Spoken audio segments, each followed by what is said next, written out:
but she graduated to about 132 pounds. Which for 80 years old, I mean, think about what you can do in your life when you Right, can pick up over 100 pounds. I mean, that's your right. dog food, groceries, you're trying to transport it in the car, like so much that you can do at 80 if you can just lift that. She has a pool, she has a yard, she has a big home, and she's a single woman. And she's like, I want to be able to do as much as I can by myself until I can't.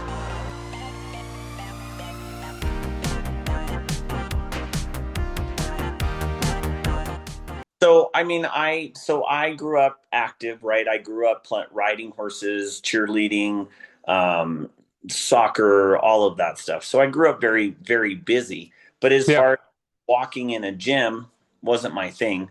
Did a lot of manual labor with horses and building fence and all of that stuff. And then right around the year 2000, I got divorced, and Okay. I had so much time on my hands that I was like, huh, what do I do now? And if I'm honest, at about that age, which was about 32, I guess. Yep. Hmm. Um, the six pack of beer and the pizza that you used to be able to get away with in your 20s wasn't kind of showing up in my body the way I wanted it to show up anymore. So I reached out to my mom of all people, and I'm like, I know you have a friend who's a personal trainer. And she was like, yeah, I do. And I said, well, I think I want to do something because I'm not fat. I was never fat. Um, Yeah. but I wasn't muscular, and I was just a light, young lady who got through life and had fun. So my mom set me up with a trainer. I started working with her. I hired another trainer several months later, probably 6, 8 months later, that was just closer because I was living in Albuquerque, New Mexico, and driving to Santa Fe, New Mexico to train. And Yeah. that's crazy. It was just crazy. So I found a trainer locally in Albuquerque, and I worked with him. I hired him in, oh gosh, 2002. And Hmm. within 4 months of working with him, I was a size zero, and I was super lean, and he said, well, you should think about doing a bodybuilding show. And I said, oh no, no, no, no. And fast forward, obviously I did my first show in August 2003. Hmm. uh, and I did a show. I did 4 shows a year every year until about 2012. um, Wow. That's a lot. it was a lot. And in 2012, my body kind of went, okay, we've had enough of this. I developed all kinds of weird food allergies, and nothing that I had done in the past was working. And more cardio didn't help, and less food didn't help, and more food didn't help. And so I finally just had to come to a conclusion of like, hmm, we need to do something different. So I actually hired a kinesiologist.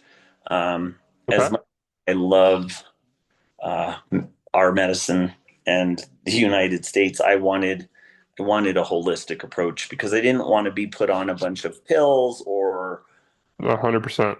I just wanted to see what was going on. So I went to a kinesiologist, and she was like, well, this isn't happy, and your kidneys aren't happy, and your cortisol's through the roof, and on and on and on.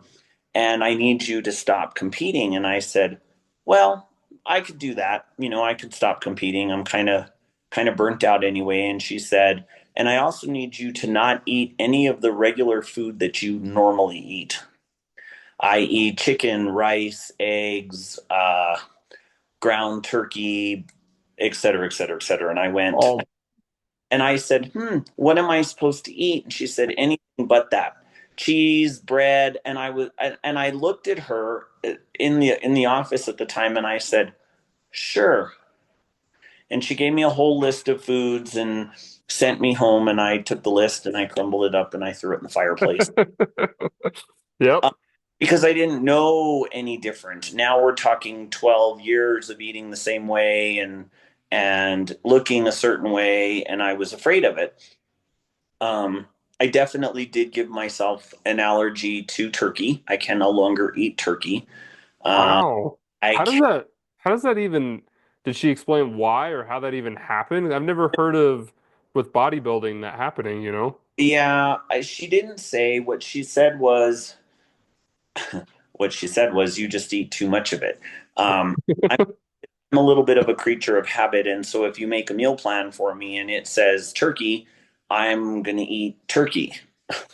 If it says eat green leaves from outside on the tree, I'm going to go outside and eat green leaves off the tree. Yeah. Just kind of who I am. And so my body, I think, as I've been in this industry now for 24 years, almost 25 years, and I've seen how the body, and I'm sure you have as well, adjusts to, oh, at 10 o'clock, we're having chicken and rice. At 3 o'clock, we're having cottage cheese. And if you don't change it up, your body kind of just goes, well, hey, thanks for the food, and Yeah. does nothing with it. And I Hmm.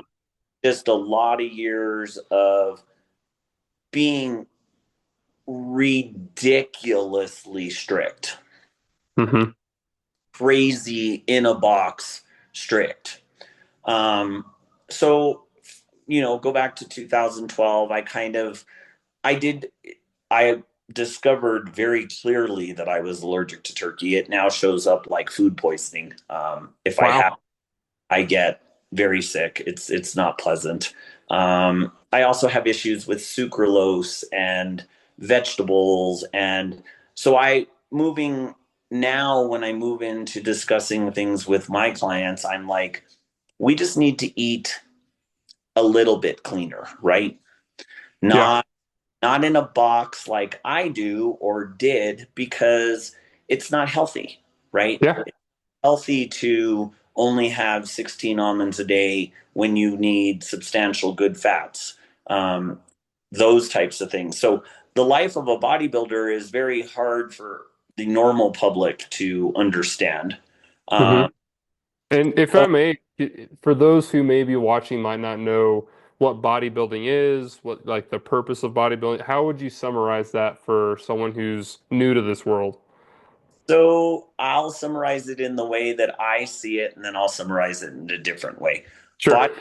Bodybuilding very much is like it has to be a passion for you to want to be the best you can be and look the best that you can look in order for 12, anywhere between 8 and 12 people to basically tell you that you still don't look good enough. So you have That's eight So you have 8 or 12 people while you're standing on stage judging you, and all 8 or 12 people have a different opinion of. There are guidelines, right? There are guidelines for bodybuilding. There are guidelines for women's physique. There is guidelines for bikini. There are guidelines for every one of them. Interpretation, as we know in society anyway, is always different per person. So when you have 10, 8 to 12 people reading the standardization of what a bodybuilder or a bikini girl should look like or a wellness girl should look like, that's their interpretation of it. hmm And you'll get some judges that are all about the muscularity because they like big girls or big men, and they don't hmm count the leanness or the stage presentation. They just focus on the muscle. And then you'll have other judges that aren't so focused on the muscle, and they're like more focused on the leanness and more focused on stage presence. And really what it comes down to as a whole is it's a combination of all of that. And hmm all you can do is go take the best package that you can take. For me, bodybuilding was, and this now is my interpretation of bodybuilding. This was my way of filling my life with something that I could control because there's too many other things in my world that I can't control. So Yeah. bodybuilding was all about me being able to control what goes in my mouth when I train, how hard I train, when I sleep, because that way I had control of myself, not worrying about what was in the outside world because we know we can't control that. But if we're not careful, the outside world comes in and can kind of derail us. So for me, bodybuilding very much was like my protective blanket that I hmm myself and I did this. And I really fell in love with it. When I did my first show, my coach said, "You're either going to love it or hate it." And obviously, I fell in love with it. the sad thing about those of us that have been in the industry this long, and I'm sure it's true for the pros, which I never did turn pro, is that when you are walking around at anywhere between 3 and 10% body fat, you Oh, you look fantastic. And for women, I think in particular, it's a very dangerous place to be because mm, you can't look like that 365 days a year. It's not healthy. It's not good for you. And so you have this beautiful body that's ripped and lean and you can see every muscle or whatever.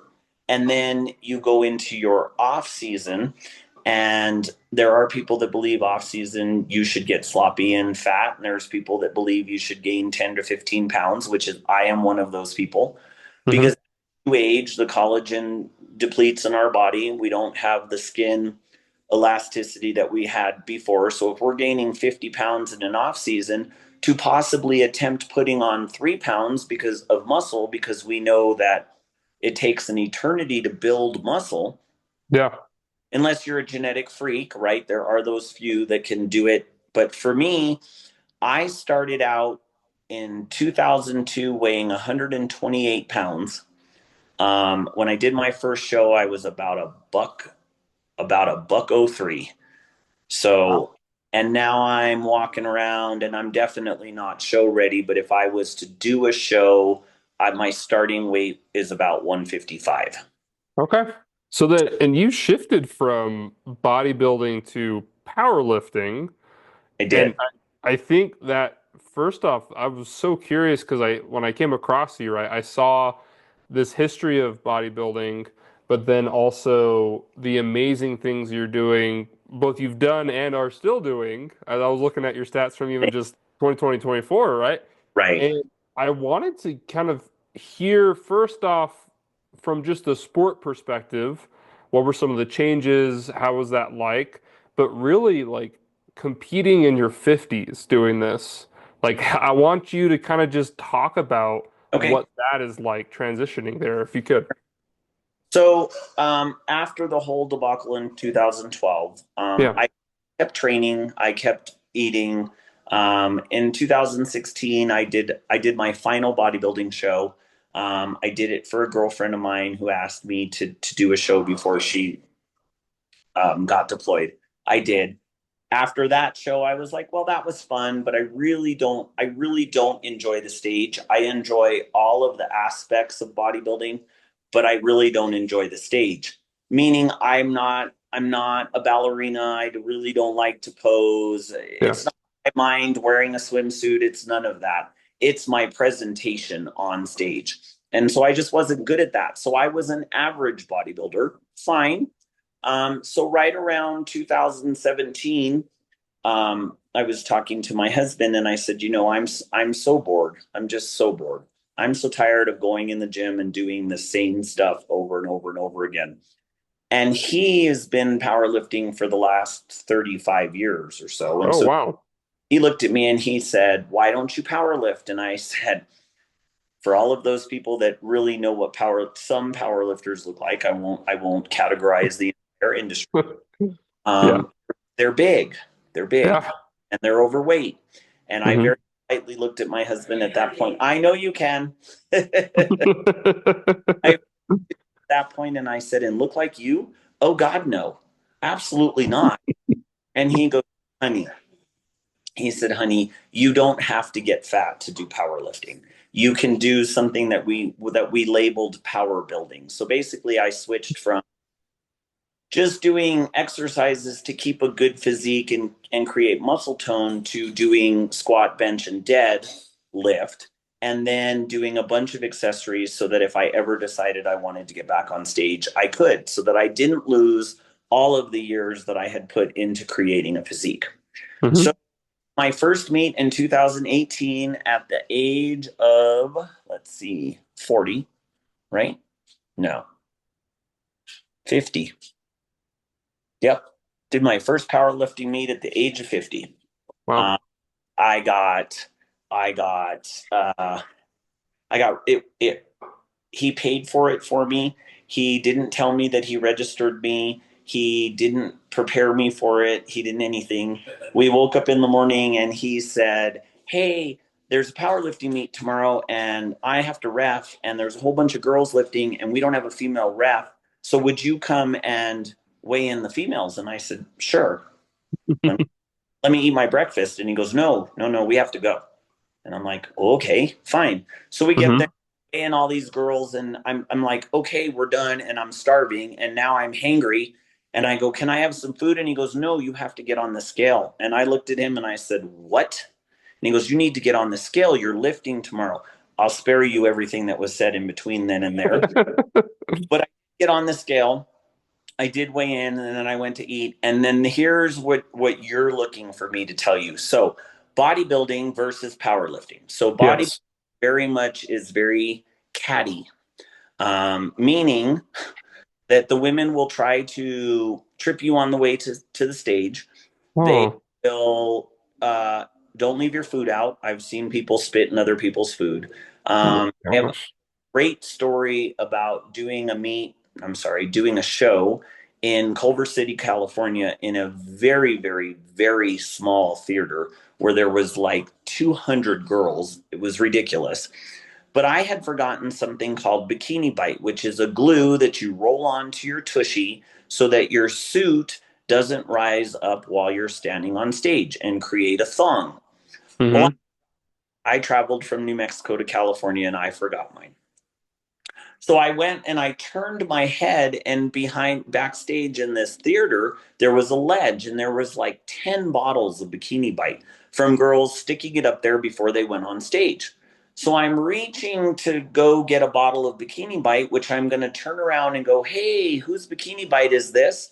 And this woman comes up behind me and just bites my head off. "That's my blank, blank, blank Bikini Bite. And what are you doing with it?" And I said, "Wow." I said, "I'm sorry. I just really need to borrow a swipe, like a dab."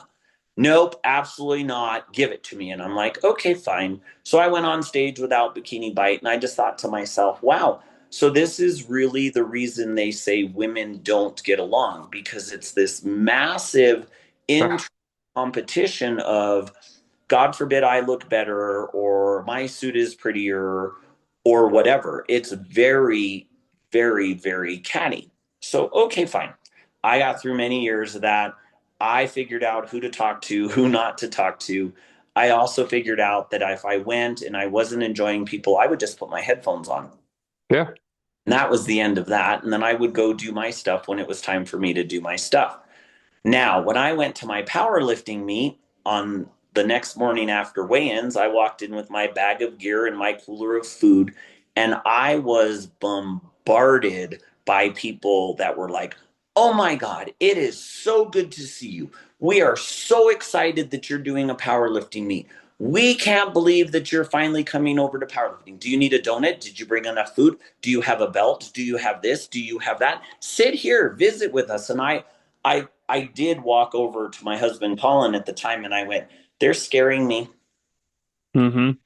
"No, honey, that's just how the powerlifting world is." And I went, "I don't know what to do with this." Like, there were people here all the time trying to help and do things and be supportive. Okay, so then when I go to the platform to compete, everybody's cheering and screaming and carrying on, and if you get your lift, they're getting up and they're hugging you and they're kissing you and they're taking pictures. Completely different. Opposite. Oh my, Opposite. Yeah. completely. So I got through my first meet. I won my first meet at 50. I won both the Open and Masters. Um, Wow. so Colin and I, my husband and I, have a standing joke that I was a mediocre bodybuilder and I am a very good power lifter. I definitely found my sport.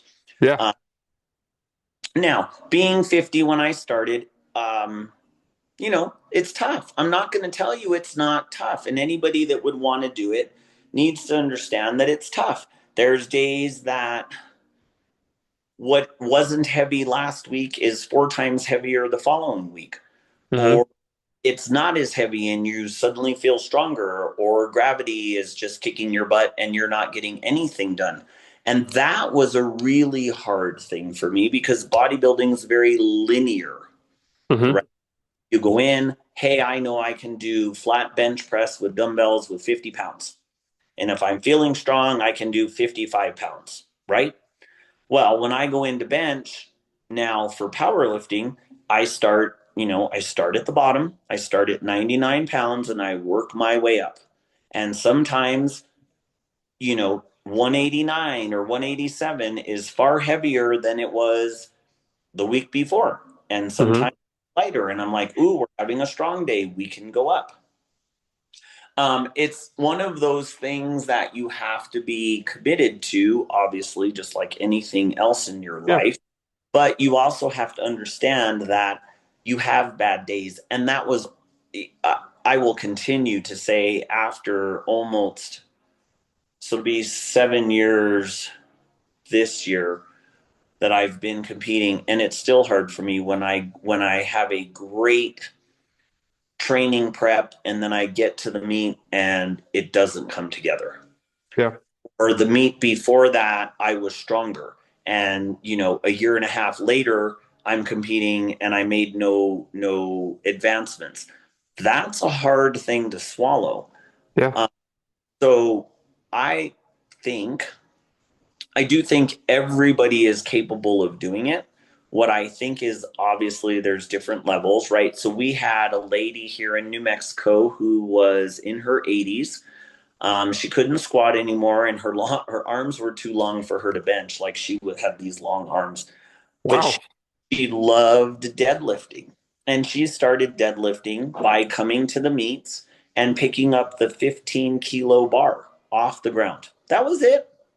And the amount of applause and attention and positiveness that she received, she kept coming and she kept coming and she kept coming. And she never did graduate to like a full 165 pounds, but she graduated to about 132 pounds. Which for 80 years old, I mean, think about what you can do in your life when you Right, can pick up over 100 pounds. I mean, that's your right. dog food, picking Yeah. up even just groceries and you're trying to transport it in the car. Like, so much that you can do at 80 if you can just lift that.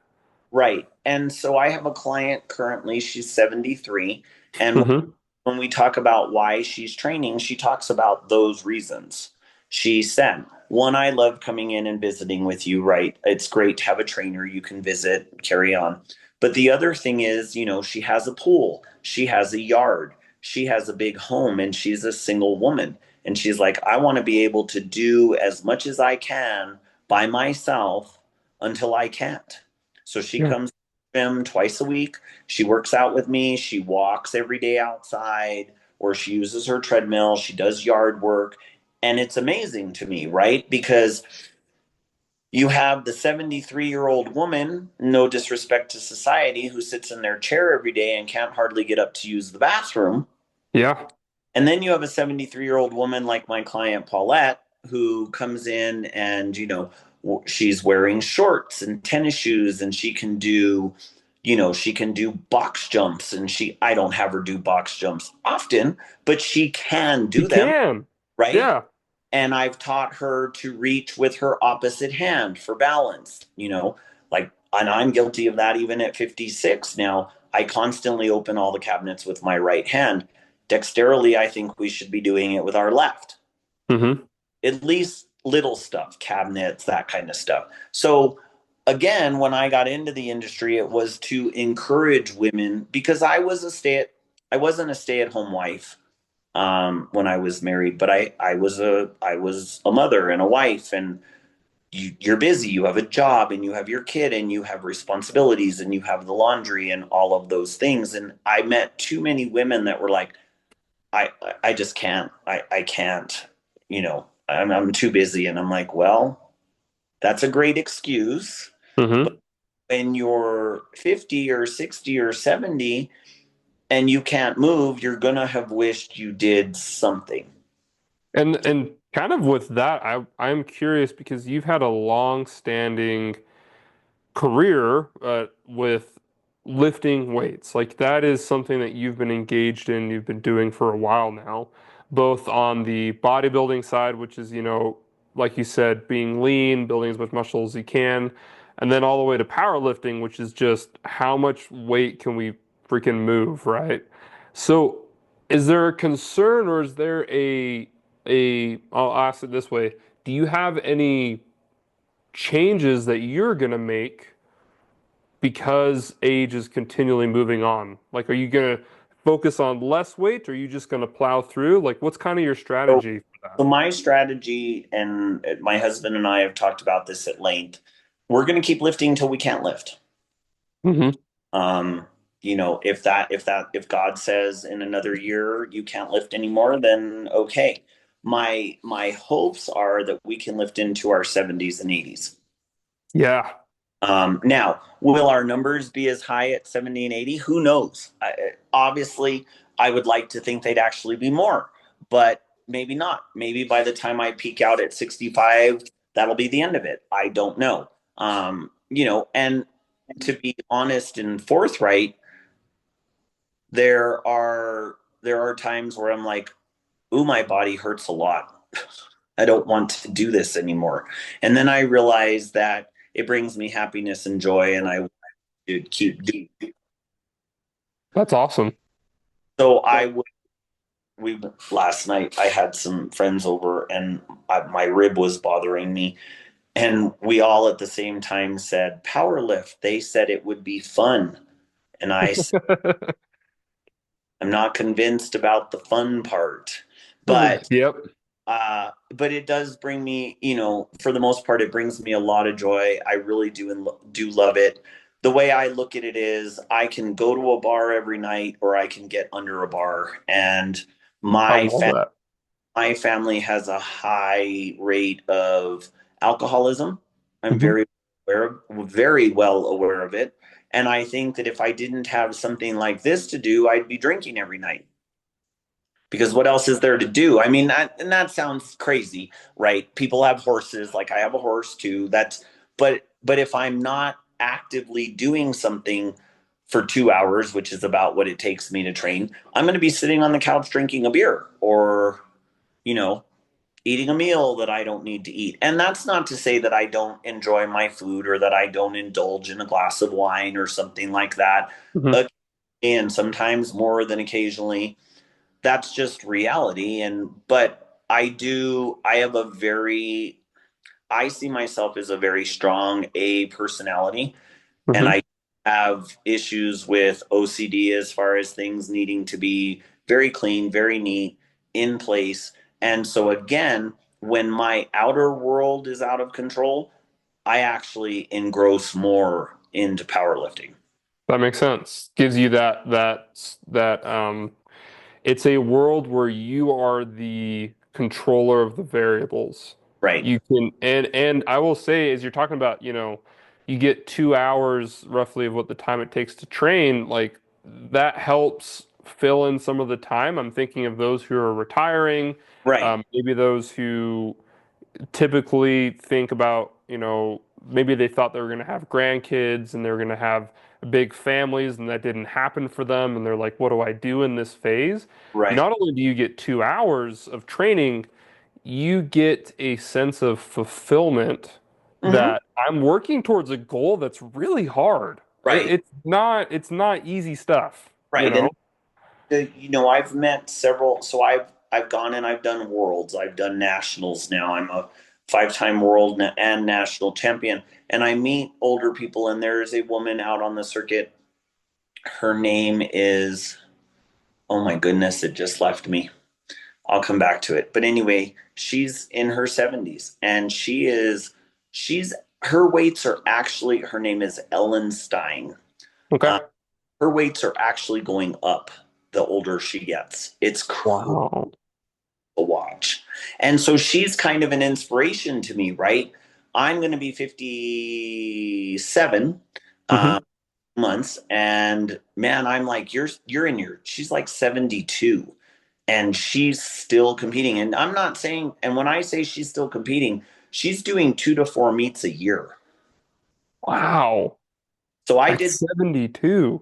I did 3 meets in 2023, I believe, and that was a lot. That was tough. I did 3 really high-end meets, and that was tough. In 24, I think I only did one. Hmm. Yeah. Um, and I was going to do two this year, but I'm only going to do one. And it's not because I'm not, I'm actually very strong right now, and it would have been a great meet to go to, but we made some decisions in the business world with some businesses that we own. And right now, leaving the country for 14 days is just not feasibly possible. Yeah.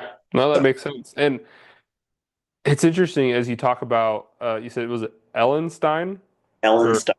Ellen Stein or people like that who some might hear that, right? And they might think, oh, well, they're just a genetic outlier. Like, for example, I'm thinking about a lot of women that I worked with as a physical therapist where um, they never had a history of exercise. I mean, we're talking they're in their 50s and 60s, and I'm trying to explain things like, you know, if you exercise, you'll have more energy. If you lift weights, you'll have more muscle mass and all these benefits. Mhm. But sometimes it's hard for them to just picture themselves in that place, Right. And right? so I get people like that. Where I like to start is by saying, you know what? Either try walking your dog, Hmm. or better than that, just go outside and walk 5 minutes down your street, turn around and walk back. Do that for a week, 2 weeks. Then talk to me about how you feel. And then, you know, after 2 weeks, let's walk down the street for 15 minutes and turn around and come back. And before you know it, you're doing 30 minutes of Hmm. cardio, right? Yeah. But they're moving. Then they can start, oh, well, when people start to feel better, this, of course, when they start to feel better, then they're like, oh, I really can do more, Oh right? yeah. Oh And really yeah. more. So And, then I might want to, I would say to any of the women that might be listening, go out and find a reliable trainer, and at least have a conversation with them and understand that what I do, that's not what I started with, right? This is 25, almost 25 years of progress and effort and energy and agony and defeat and all of that. I don't want people to look at me and go, oh, well, she's one of those outliers or she's special or whatever. I started in the gym having never been in a gym in my life, hmm. age of 32. And I had a really patient trainer who was very caring and understanding when I started crying when he asked me to do jumps. And I'm like, I'm not jumping on that bench. But we're so fearless as a kid that by the time we're in our 30s, we're not fearless anymore. And I think if we would be more active, we would be a little bit more fearless, Hmm. right? Totally. I'm Totally. not terrified about jumping on top of a bench. And my knees don't like it so much, but that's different, right? It's not the terrifying thing of I'm going to fall on my face or I'm going to miss and hurt myself. It's a scary thing. So, women, I think, more than men, are highly intimidated. They're afraid that they're going to walk in the gym and people are going to eyeball them or look down their nose at them or something like that, or make a comment or a snide comment about, them being overweight or whatever. I would encourage everybody to not pay attention to that. I know that that's hard. I know society is very aware of other people's thoughts and concerns about how they feel and look and all of that. And I've got my own stories with that. But it's not what's gonna it that doesn't make you or break you. You just have to go in and want to do something for yourself and find a person that you mesh with. And Yeah. if you don't mesh with that person, find another person. And if you can't find that person, Lord knows there's tens of thousands of videos and online programming and online coaches and sign up for this, pay $10 a month and we'll send you your training plan and your food. There's so many platforms for that now that I quite don't understand, other than this is where I get a little not understanding of things, is there's no reason someone can't do something. And so then it becomes that they just don't want to. Yeah. And rather you tell me I just don't want to than tell me that you can't. Hmm. Because I'm not a big fan of can't. In fact, as you're talking about those programs, that's actually my objective, right, with Recover Life, with building this business, with podcasts, with all this. I'm actually starting a lift more weight challenge, which is essentially a 5 day challenge where I'm going to teach them deadlifts, squats, overhead press, and jumping. And this is not, hey, let's go, try to do a PR or something. Well, for Right. some people it will be a PR, right? But it's I think that, whether it's that kind of a challenge setting or like you just said, just going on YouTube and looking up some videos or going to an impersonal like an in-person trainer and like you said, you can have a quick conversation. You can have a one-time, hey, just give me some basics and then point you in the right direction. And I think what I think would really help is too, we want to we always think that people care so much about how we look or what we're doing with our lives.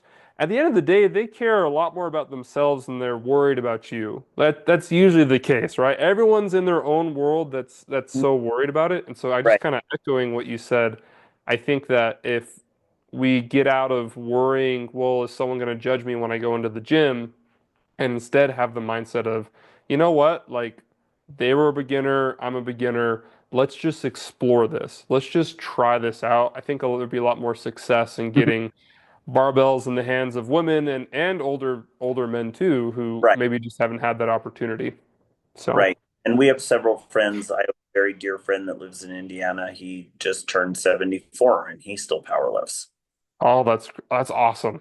He grew up playing rugby, and you do see a lot of the people that come into powerlifting and vice versa. They've either left bodybuilding and go into powerlifting, or they've powerlifted for so long and they're bored and now they go into bodybuilding. Great. We also have just the people that are like, that just looks fun. I want to try.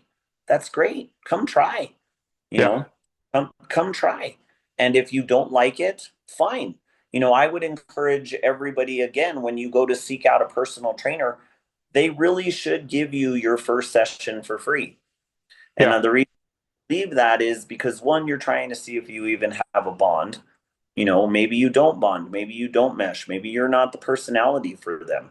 But if you're Hmm. having a, and then of course it depends on where you live, but somewhere, let's say between 500 and 100, I'm sorry, between 50 and 150, depending on where you live, because I know rates are crazy.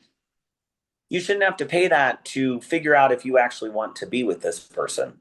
So Yeah. I do my first one for free, and then I say, you know what? If you don't ever want to come back again, here I've showed you the basics of how to train your chest, shoulders, and triceps.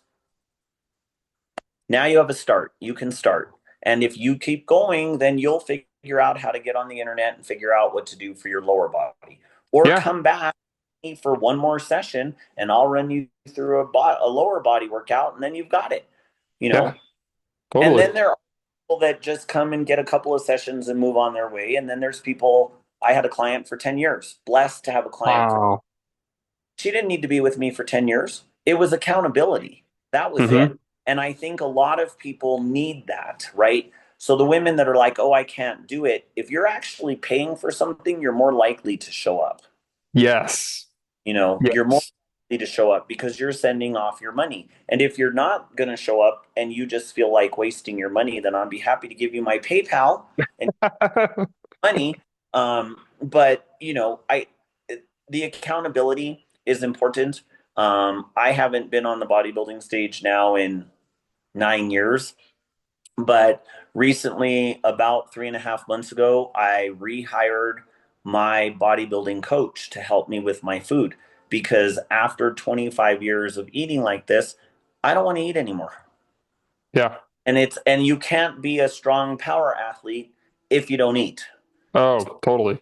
Right? So I went back to him. So even though I'm an accomplished lifter and even though I've had success, I still need accountability. I still need help. I have a powerlifting coach. I have a food coach. I have a husband who supports me immensely. All of those things are important, but that doesn't mean that you can't. You know, I would encourage you, you can do anything, even if it's only once a week. Yeah. It's simple. You just get started. That's the start is the scariest part. And if I Hmm. help anybody through this podcast, you're welcome to share my information. They can email me. They want to chat. Oh my God, I'm a 55-year-old woman and the gym terrifies me. Let's chat. I have Yeah. no problem chatting about that. It should not terrify you. It really shouldn't. There's no big boy in there that's going to eat you. There's nobody gonna pick on you. No one's going to judge you. And if they are, then you're in the wrong gym. I'm just telling Yeah. you that. Then you're just in the wrong gym. Find a gym where you're comfortable. Yeah. And there's plenty. There's at least 100 in Albuquerque. If you can't find one that you're comfortable at, then we have a problem. And you can always build a gym with very little equipment. There's a research study that I just saw, and we'll kind of get close to closing out, but there's a study I found where they looked at, you talked about one time a week, right? They looked at Right. older adults who engaged in, I think it was 3 sets of 10 of 60% of their one rep max. So for people at home, that's 60% of the maximum weight that you can lift.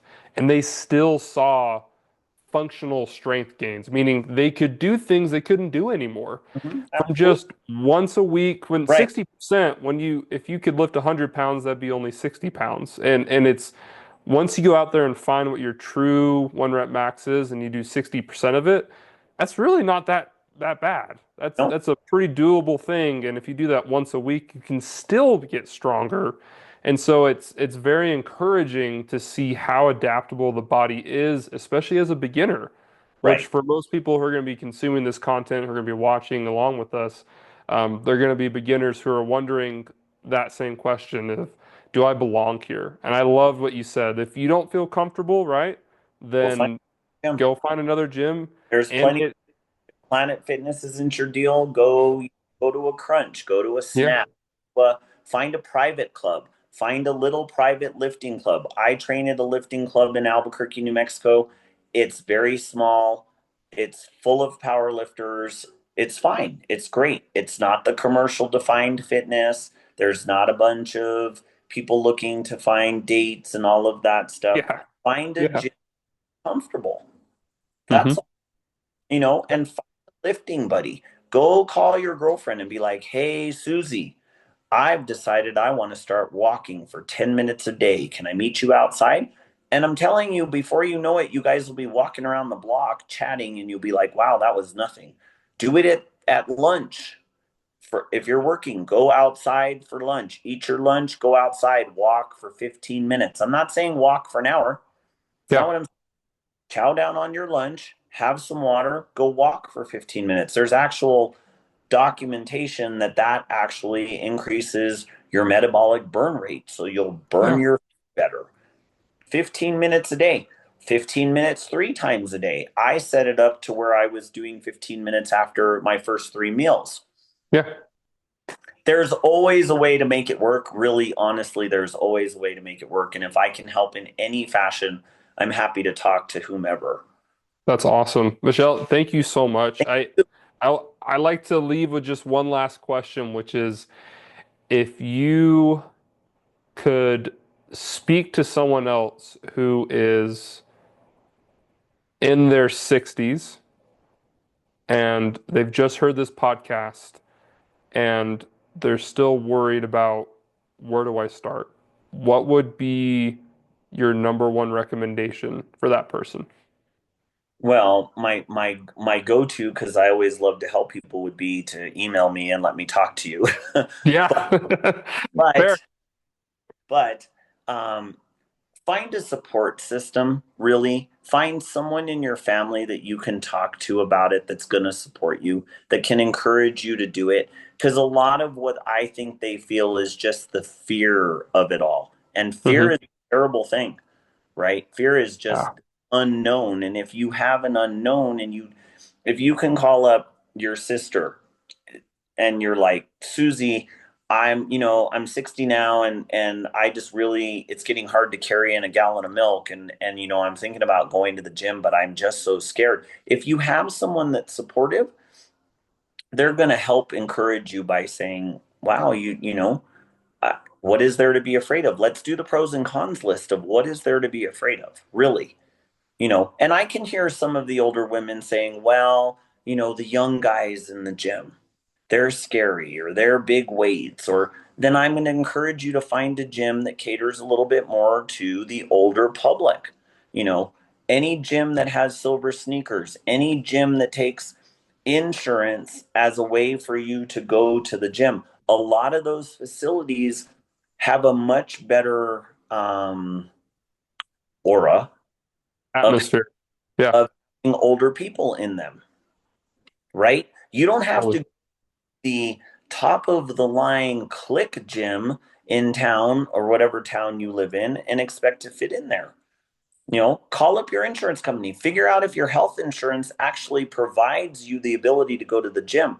I'm shocked at how many insurance companies actually do. And there's a whole list of gyms. Hmm. Totally. So, you have to be proactive. That's just it. It's not going to fall in your lap. You're going to have to put in some work. You're going to have to try. And if you don't have any try,